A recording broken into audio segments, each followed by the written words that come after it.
Bonjour mes chers balances, je vous remercie de me retrouver dans le cadre de ce taroscope du mois de mars 2020. Une toute petite parenthèse pour vous signaler que je fête mes 50 présences avec vous sur YouTube et que pour célébrer cela, je vous invite à tout simplement laisser un commentaire afin d'éventuellement remporter le tirage de votre choix sur mon site. En effet, un des commentaires sous l'une des 12 vidéos qui composent la playlist de mars sera sélectionné et vous remporterez du coup le tirage de votre choix. Mais vous le savez, il y a également les concours mensuels qui se déroulent sur mes pages Instagram et Facebook qui vous permettent également de remporter un tirage en croix. Donc n'hésitez pas à m'y retrouver. Vous avez le lien de ces pages en descriptif de cette vidéo. Alors, que nous réserve ce mois de mars, mes chères balances? Nous avons la très belle carte du mât qui apparaît dans les aspects positifs pour ce mois de mars, en tout cas ce qui est encouragé dans le cadre de ce mois de mars. Or, la carte du mât, ça incarne le principe même de repartir à zéro.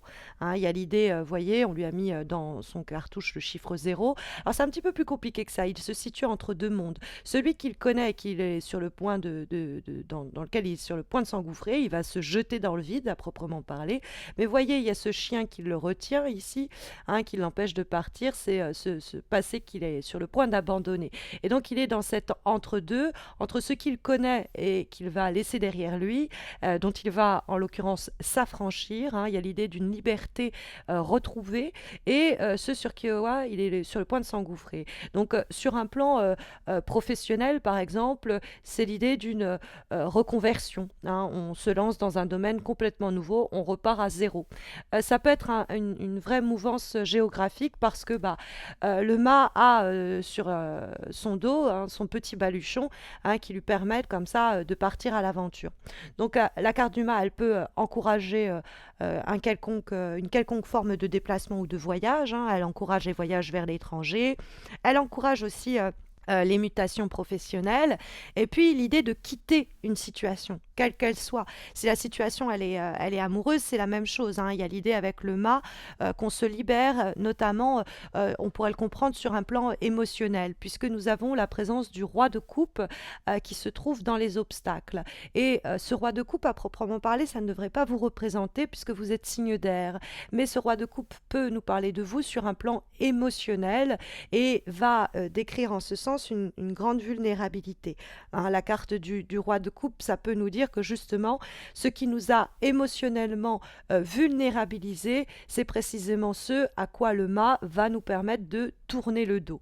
Après, je dois vous avouer que le roi de coupe peut représenter quelqu'un. Ça va être souvent un signe d'eau, donc on est avec les cancers, les poissons, les scorpions, mais c'est plus généralement quelqu'un sur le plan affectif, sur le plan émotionnel, qui nous a causé du tort, qui nous a fait du mal.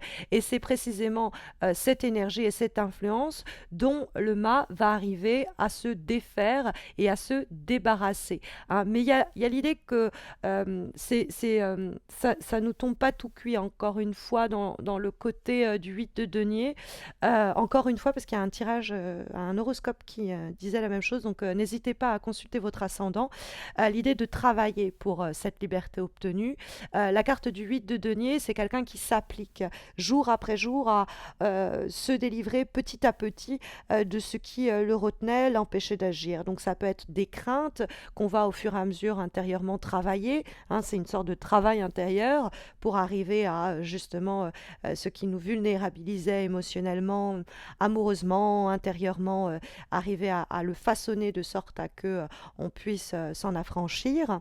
Il y a avec la carte du 8 de denier, sinon plus simplement sur le plan matériel et professionnel, l'idée de se donner les moyens de ce départ, de cette reconversion, de cette mutation, hein, de ce nouvel envol qui semble nous demander pas mal de talent et d'habileté, nous dit la carte du 8 de denier.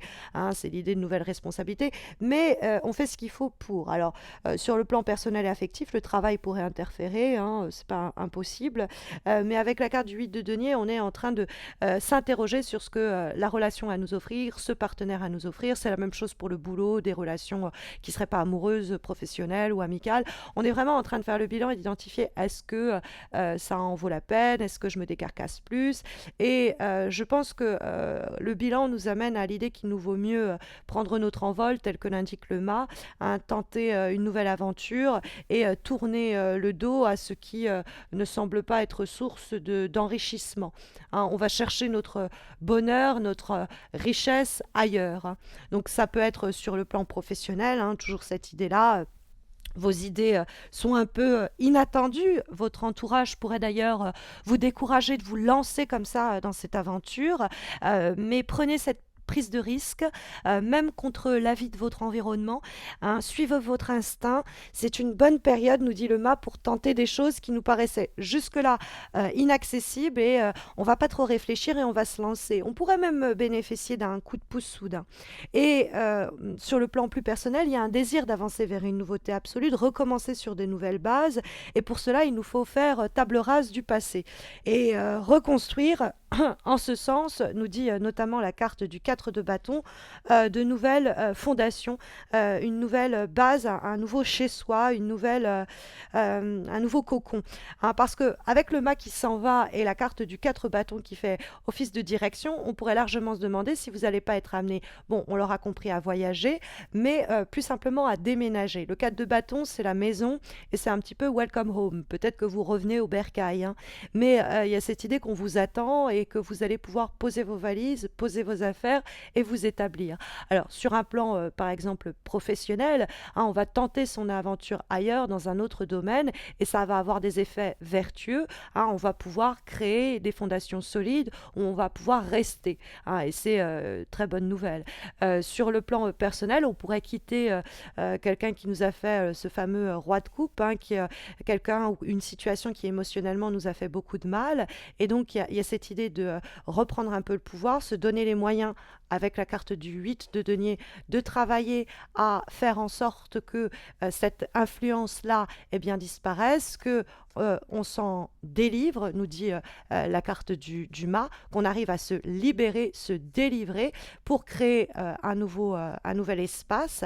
Donc ça peut être par exemple, on était en couple et avec une personne qui nous faisait beaucoup de mal, on travaille à créer notre richesse, notre fortune pour nous libérer de cette énergie-là et vivre dans un nouveau foyer qu'on aura nous-mêmes construit et fondé. Pareil sur le plan professionnel, on est dans une situation plutôt de vulnérabilité émotionnelle, on n'est pas bien là, on bosse, ou alors on a carrément quelqu'un qui nous rend la vie impossible, et donc on va avoir le toupet, hein, entre guillemets, le courage, hein, du mât à se lancer dans quelque chose de complètement nouveau.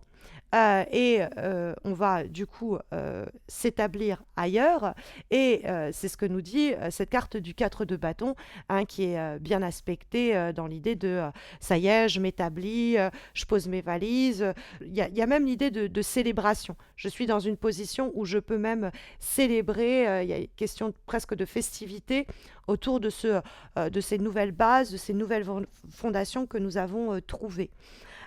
Comme avant-dernière énergie pour ce mois de mars, nous avons, mes chères balances, une lame issue d'un oracle, celui d'âme à âme, pensé et dessiné par Stéphanie Gras, et nous avons la carte de l'authentique.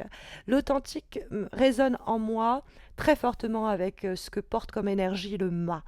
Hein, parce que le mât, il fait ce qu'il a envie de faire, il s'interroge pas sur ce qu'il devrait faire, il fait ce que son instinct lui dit de faire, et il tente des choses. Là où la bien-pensance ou les gens prudents lui diraient oh non, fais pas cette bêtise, tente pas, fais pas le fou, tente pas l'aventure comme ça. Il y a cette idée de s'écouter, d'être vraiment en raccord avec sa propre vérité intérieure. Et du coup, cette carte d'authenticité, hein, qui apparaît comme dernière énergie dans le cadre dans avant-dernière énergie pardon, dans le cadre de ce taroscope, nous invite à explorer justement notre authenticité, c'est-à-dire l'idée de ce que l'on est vraiment et de ce que l'on veut vraiment. Hein. La carte, la parole qui lui est associée, c'est la suivante. Être la meilleure version de soi-même, c'est être authentique. Et au fond, la meilleure version de vous-même, c'est ça, libérer, affranchir des énergies mentionnées par ce tirage. Et c'est l'idée de recommencer à zéro, délivrer de ce qui émotionnellement nous vulnérabilisait. Mais il y a un travail qui est mené pour trouver ces nouvelles fondations, ces nouvelles bases hein, qui semblent être en plus assez solides. On va avoir comme dernière recommandation, dernier élément de réflexion pour ce mois de mars, une lame issue d'un oracle, celui de l'harmonie que je vous présente en avant-première et qui nous parle de la confiance. Cet oracle permet de poser une série de questions et en l'occurrence la question que cette carte permet de poser est la suivante. Avez-vous confiance en vous? Et là, pareil, hein, l'écho à la lame du mât qui fait confiance à ses instincts, qui se pose pas mille et une questions et qui fonce, fait quand même pas mal écho avec cette carte qui nous interroge sur notre confiance intérieure. Euh, la confiance est décrite dans cette lame de l'oracle comme non pas avoir confiance forcément en ce qui arrive, mais confiance en sa capacité à rebondir quoi qu'il arrive, sa capacité à réagir, à s'adapter aux circonstances. Donc, par exemple, l'image qui est associée à cette carte de la confiance, c'est l'oiseau qui n'a pas confiance en la branche sur laquelle il se pose, mais qui a toute confiance en sa capacité à s'envoler si celle-ci ne résiste pas à son poids. Donc, avoir confiance en soi, au fond, c'est pas forcément s'en remettre au destin et se dire je peux avoir confiance en moi, tout va bien se passer. C'est de se dire que si tout se passe pas bien, on saura de toute façon agir et réagir. C'est avoir foi, en somme, à nos capacités d'action et de réaction.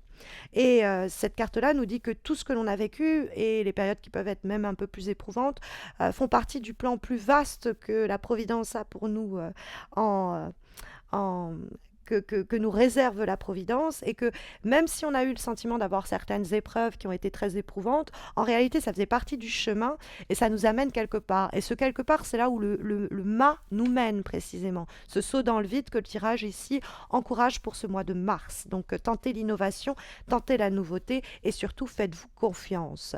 Voilà ce que recommande les cartes en espérant que ça saura vous guider, mes chères balances, pour le mois de mars. Mais vous savez, si vous avez besoin d'une guidance personnalisée, il y a les concours mensuels sur mes pages Instagram et Facebook, donc qui vous permettent de remporter un tirage un petit peu comme celui-ci, mais répondant à votre question du moment. N'hésitez pas à m'y retrouver, hein, toujours le lien de mes pages Instagram et Facebook en descriptif de cette vidéo. Et n'hésitez pas non plus à laisser un commentaire pour participer au concours exclusivement sur YouTube qui vous permet de remporter le tirage de votre choix pour donc célébrer mes 50 présences avec vous sur YouTube. Je vous souhaite à tous et à toutes, mes chères balances, de très belles semaines à venir. Je vous dis à très vite, j'espère. Prenez soin de vous.